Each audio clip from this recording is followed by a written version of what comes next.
When German troops entered Paris on June 14, 1940, French citizens watched from their windows with fear and shock.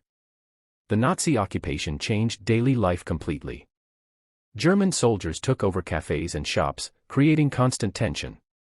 Many people wanted to escape, especially Jews, resistance fighters, and civilians hunted by the German secret police. Rumors spread about a secret escape route from Paris. A doctor named Marcel Petiot offered help to desperate people trying to flee France. Working from his Paris home, Dr. Petiot promised safe passage to other countries for large payments. What these victims didn't know was that Dr. Petiot had no intention of helping them escape. This is the story of Marcel Petiot, also called Dr. Satan and the Butcher of Paris. By 1944, World War II was turning against Nazi Germany. On March 11, 1944, thick smoke poured from a Paris house at 21 Rue Le Sueur. Neighbors complained about the terrible smell for days. Fire officers forced their way into the building and found a horrifying scene: human remains burning in a basement stove and scattered throughout the house. The owner was Dr. Marcel Petiot, but he was nowhere to be found. Marcel Petiot was born on January 17, 1897, in northern France. As a child, he constantly stole from classmates and caused trouble at school. Teachers couldn't control his behavior, which showed signs of serious mental problems. During his teenage years, Petiot's criminal activity worsened. He stole his father's gun and fired it at school, terrifying students.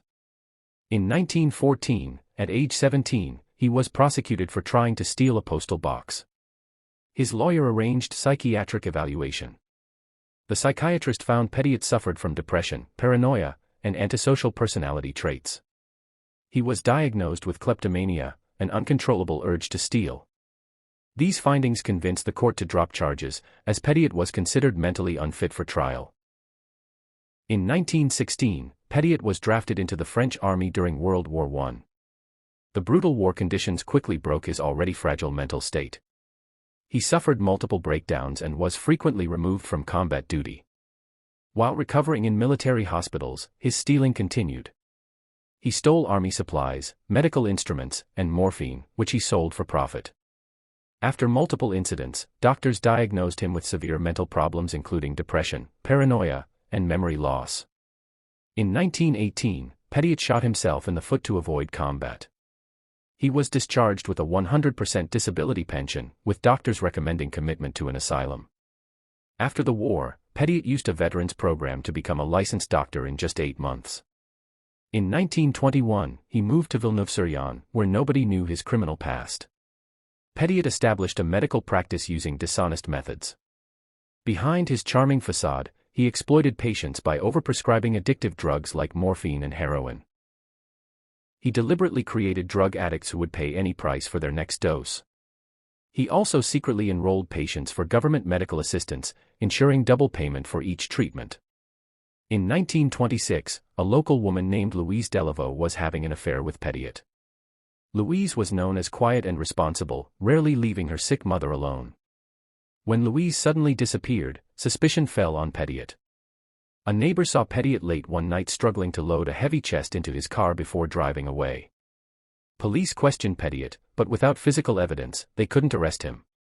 The case was closed with Louise dismissed as a runaway, though she's widely believed to be one of Petiot's first victims. The same year Louise disappeared, Petiot became mayor through corrupt means. He embezzled city funds and married a wealthy landowner's daughter. After numerous complaints about theft and corruption, he was removed from office in 1931. In 1932, he moved his family to Paris, where he built a medical reputation using false credentials. When Germany occupied France in 1940, Petiot saw profit opportunities. He provided false medical certificates to French citizens drafted for German forced labor. In 1942, he was convicted of overprescribing narcotics and fined, though 2 potential witnesses had mysteriously disappeared. Petiot told elaborate lies about resistance activities, claiming he developed secret weapons that killed Germans and worked with Allied commanders. Petiot's most profitable wartime activity was operating a fake escape route from Nazi-occupied Paris. Streets were full of desperate fugitives, criminals, resistance fighters, and especially Jewish refugees seeking safe passage to Britain or South America. Using the code name, Dr. Eugene, Petiot set up operations at 21 Rue Le Sueur. He called his operation Flytox, after household pesticide used to kill insects. The name proved prophetic. His clients would be exterminated. Petiot charged 25,000 francs per person for escape. He sent 3 accomplices to find desperate clients throughout Paris, guiding victims to his house with promises of genuine resistance connections. At his home, Petiot warmly welcomed victims. After collecting payment, he appeared with syringes, claiming clients needed vaccinations before traveling abroad. The needles contained cyanide, not vaccines. Victims collapsed and died while Petiot robbed their corpses of valuables. Initially, Petiot dumped dismembered bodies in the Seine River. To prevent identification, he removed faces, scalps, and fingerprints. When river disposal became risky, he dug pits in his garage and yard, dissolving bodies in quicklime. Finally, he burned bodies in his basement stove. When police raided the house, they found 33 pounds of charred bones, 10 human scalps, 11 pounds of human hair, and countless unidentifiable fragments. By 1943, Petiot's Flytox advertisements attracted German Gestapo attention. Informers infiltrated the network, and by May 1943, all 3 accomplices were arrested. Under torture, they revealed Dr. Eugene's identity as Marcel Petiot. Since the operation was a complete scam, they had no real resistance information to betray. Ironically, they were released in January 1944, providing Petiot an alibi for his murders. Back on Paris streets, Petiot resumed killing. On March 11, 1944, he left his house with the basement stove burning. When firemen investigated the terrible smoke, they discovered the basement chamber of horrors. Police found body parts throughout the house, enough for at least 10 complete bodies. The basement had large sinks for draining blood and a soundproof chamber with shackles and a peephole. When Petiot arrived, he claimed the bodies were German soldiers and collaborators, saying he was a resistance member. Initially, police believed him and released him. Police Commissioner Georges Victor Massa took charge of the investigation. Police eventually found a man who had intended to use Flytox but changed his mind, confirming Petiot charged 25,000 francs for passage to South America. When police went to arrest Petiot at his apartment, they found it abandoned except for large amounts of poison. Petiot had fled. The investigation identified victims including Jean-Marc Van Bever, a drug addict, and Martha Kite, mother of another addict. Both had disappeared before trials where they would have testified against Petiot. For 7 months, Petiot found refuge with resistance fighters by claiming the Gestapo hunted him for killing German soldiers. To disguise himself, he grew a beard and used false names.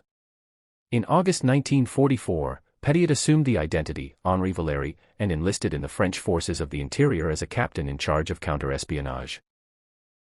Petiot's cover unraveled when 2 soldiers from his unit robbed and killed an elderly mayor. When reported to Petiot, he briefly jailed the soldiers but mysteriously released them. Both thieves and stolen money disappeared. A newspaper article about fugitive Petiot prompted his attorney to send a letter defending his client. This tipped off police that Petiot was still in Paris. Ironically, police assigned Henri Valéry to help search for Marcel Petiot. Petiot tried to throw off his own manhunt while maintaining his false identity. On October 31, 1944, Petiot's true identity was discovered at a Paris metro station. He was arrested carrying a pistol, 31,700 francs, and 50 different identification documents.